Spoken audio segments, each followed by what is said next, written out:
हमारे मंत्री सभाओं में खड़े होकर के बोल रहे हैं कि मुसलमानों के ठेले से कोई सामान मत खरीदो। मुसलमान जन्मना अपराधी है, मुसलमान है तो अपराधी है ही। और किसी को कह दिया बोलो जय श्री राम, बोलो वंदे मातरम, बोलो भारत माता की जय, ये माहौल है बिल्कुल भी नहीं। जब मन में आए नोटबंदी कर दो। क्यों कर दो नोटबंदी भाई? आज कुछ दूसरा कारण बताओ, कल दूसरा बताओ, परसों दूसरा बताओ। कभी कहो कालाधन खत्म करने के लिए है, कभी कहो आतंकवाद खत्म करने के लिए है। नारे लगते थे इंदिरा गांधी हाय हाय, तो पता नहीं क्यों बहुत बुरा लगता है। जब नारा लगता था गली गली में शोर है, इंदिरा गांधी चोर है, तो भी चोट लगती थी। अब ये चोट क्यों लगती थी? मैं महात्मा गांधी से बहुत प्रभावित हूँ, उनके नाम पे चलना चाहती हूँ, लेकिन हूँ नहीं।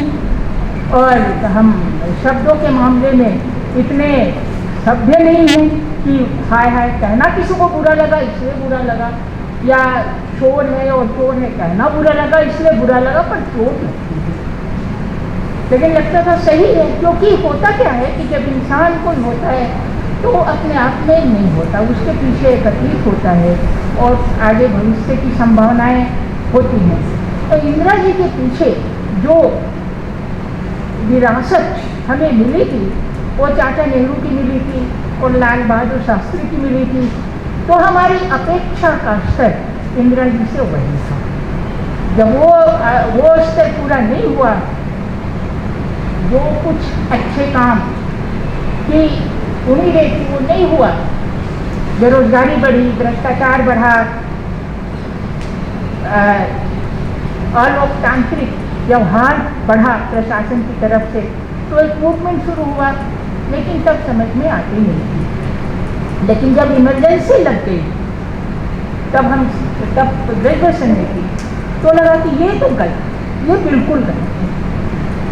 और उसके खिलाफ अव्यवस्थित सामाजिक जिंदगी की शुरुआत इमरजेंसी के साथ ही होती है, क्योंकि वो मुझे अच्छी तरह से समझ में आया कि इसकी मुखालफत करनी है, ये लड़ाई लड़नी है हर हालत में। तो जो भी लड़ाइयाँ चल रही थी, जो लोग भी थे उस समय लड़ रहे थे, उनके साथ हम भी हो लिए। लेकिन जेपी ने उन्हीं दिनों गांव जाने का आह्वान किया था। तो मैं कनक, हम लोग साथ पढ़ते थे, एक ही सब्जेक्ट में थे, हमारा स्पेशल पेपर भी एक ही था और एक ही हॉस्टल में रहते थे।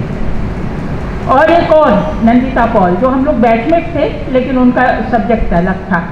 ये तीनों निकल करके एक एक झोला कंधे पर लेकर, एक सेट सलवार कमीज रखा, झोला उठाया और गांव की तरफ चले गए। कुछ नहीं पता था कि हमें कहाँ जाना है, हमारा कोई लीडर नहीं था।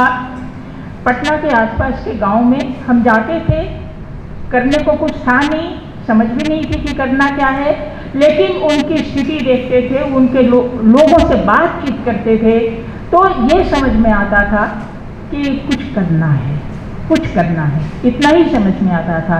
उससे पहले जेपी 1 जनवरी 1975 को संघर्ष वाहिनी का आह्वान कर गए थे, एक युवा संगठन जिसमें 14 से 30 साल के लोग रहेंगे। प्रशांत जी यहाँ बैठे हुए हैं, वो बहुत अच्छा जानते हैं। और हमें लगा कि ये प्लेटफॉर्म हमारे लिए है और उस प्लेटफॉर्म को हमने ज्वाइन कर लिया। उन्हीं के आसपास के दिनों में पीयूसीएल की भी स्थापना जेपी ने ही की और सीएफडी की भी स्थापना जेपी ने ही की। तो हम इन तीनों संगठनों में शामिल हो गए।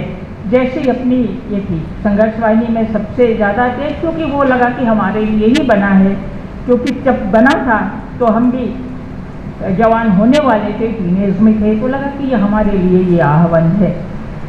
लेकिन उस इमरजेंसी में आज कभी कभी जब लोग एंटी इमरजेंसी डे मनाते हैं 25 जून को या 26 जून को, तो मैं ये सोचती हूँ कि आज की तारीख में उस इमरजेंसी को क्यों याद करते हैं, क्यों याद करना चाहिए?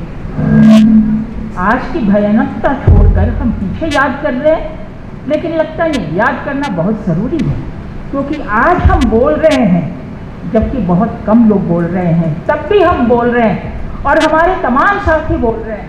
दोनों बैठी है, कोई डरता नहीं, सुजाता बैठी है। इतना सा डर क्या होता है हमने जाना ही नहीं। हम बोलते हैं उसी अंदाज में बोलते हैं। तो ये जो निडरता आई है वो इसलिए आई है कि हम 75 में भी लड़े थे। ये निडरता हमने वहाँ से संजोई है। समाज की बेहतरी के लिए लड़ने का ये संकल्प हमने वहाँ से संजोया है। तब न बोलते तो शायद हम आज भी नहीं बोल पाते। आज की परिस्थितियाँ ऐसी है कि कंपेरेबल नहीं है, कंपेयर भी नहीं कर सकते। मुझे तब हम इतने बड़े थे कि उस समय की बातें हमें याद हो और याद है। कुछ जो हमारे लीडर्स थे, जयप्रकाश नारायण और भी कई लोग, कुलदीप नैयर और तमाम लीडर जो हमारे थे 73-74 की अगुवाई करने के लिए, वो जेल गए। बेशक जेल में टॉर्चर भी हुआ, जेपी की किडनी खराब हो गई, स्नेहलता रेड्डी केंद्रीय कारा बेंगलुरु में मर गई सही इलाज न मिलने की वजह से। तो ऐसा नहीं कि अत्याचार नहीं हुए थे, लेकिन उन पर हुए थे जो आंदोलन में शामिल थे, जो इंदिरा गांधी की मुखालफत कर रहे थे। और हम लोग भी मुखालफत कर रहे थे, लेकिन उस उम्र के लोगों के खिलाफ कोई ऐसी कार्रवाई नहीं हुई थी। एक तो मुझे घटना अभी भी याद आती है कि समग्रता पे उन दिनों बैन लगा हुआ था, कोई आंदोलन का साहित्य खुलेआम नहीं बांट सकते थे, तो हम लोग बांटते थे, ले जाते थे रिक्शे पे और बांटते थे। एक दफ़ा सामने से पुलिस आई और हमारा गट्ठर नीचे गिर गया, समग्रता बिखर गया और पुलिस पूछ रही है कि क्या लेके जा रहे हो हम कह रहे थे हमारी कोर्स बुक है और नीचे समग्रता बिखरी पड़ी है। तो बोले अच्छा, और उसने इकट्ठा किया और बांध करके हमें पकड़ा दिया। कहाँ जाना है? वहाँ, वो उधर है, और फिर जाकर के भेज दिया। तो मतलब ऐसे भी कई इमरजेंसी के दिनों की बातें हमें याद है कि किसी को भी पकड़ के मार पीट दिया, किसी को भी पकड़ के जेल भेज दिया, ये स्थिति नहीं थी। हालांकि गोली अंधाधुंध चली थी कई बार। एक बार तो 4 नवंबर को जेपी का माथा फूटा था लाठीचार्ज में, और हमारे हॉस्टल का मेस का एक में काम करने वाला दान में गोली चली थी। तो मैं ऐसा नहीं कह रही कि इमरजेंसी में ज्यादती नहीं हुई थी, लेकिन आज की तरह माहौल तो बिल्कुल नहीं था कि मुसलमान जन्मना अपराधी है। मुसलमान है तो अपराधी है ही, वो गैर निरपराध हो ही नहीं सकता। आज जो ये एक तरह की सिनारियो रची जा रही है, हमारे मंत्री सभाओं में खड़े होकर के बोल रहे हैं कि मुसलमानों के ठेले से कोई सामान मत खरीदो, मुसलमानों की दुकानों से कोई सामान मत खरीदो। सामाजिक ताने बाने पे इस तरह का प्रहार नहीं था 1975 की इमरजेंसी में। एक तरफ सत्ता थी, एक तरफ जनता थी, और जिसने सत्ता को चैलेंज किया उस पर हमले थे।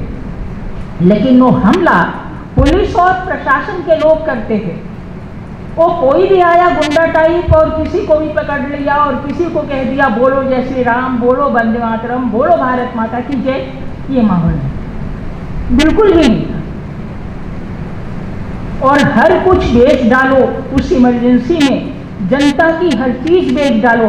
अरे ये सारी चीजें सरकार की होती है क्या? जनता के पैसे से बनती है, जनता की होती है, जनता के खून पसीने की कमाई है, और बिना चर्चा किए, बिना बातचीत किए बेच डालो। तो ये सारी स्थितियां उस समय तो बिल्कुल भी नहीं थी। इसलिए मुझे लगता है, कई बार मैं सोचती हूँ कि हम उस इमरजेंसी की चर्चा क्यों करें, पर हम उस इमरजेंसी की चर्चा सिर्फ इसलिए करते हैं कि उस इमरजेंसी में लड़े थे, इसलिए हम आज इसको तो मैं इमरजेंसी भी नहीं कहना चाहती हूँ, ये तो बिल्कुल ऑटोक्रेसी है, बिल्कुल हिटलरशाही है। जो मन में आए वो करो, जो मन में आए करो। जब मन में आए नोटबंदी कर दो। क्यों कर दो नोटबंदी भाई? आज कुछ दूसरा कारण बताओ, कल दूसरा बताओ, परसों दूसरा बताओ। कभी कहो कालाधन खत्म करने के लिए है, कभी कहो आतंकवाद खत्म करने के लिए है, कभी कहो डिजिटलाइजेशन के लिए है। मतलब जब जो मर्जी कहते जाओ, और लाइन में खड़े होकर के 185 लोग मर जाते हैं और कान पे जू नहीं रेंगता। वेनेजुएला में जब नोटबंदी हुई थी तो एक बंदे की मौत के बाद सरकार ने अपना नोटबंदी का फैसला वापस ले लिया था। यहाँ तो लोग लाइनों में खड़े होकर के मरे, और सब कुछ देशभक्ति के नाम पे।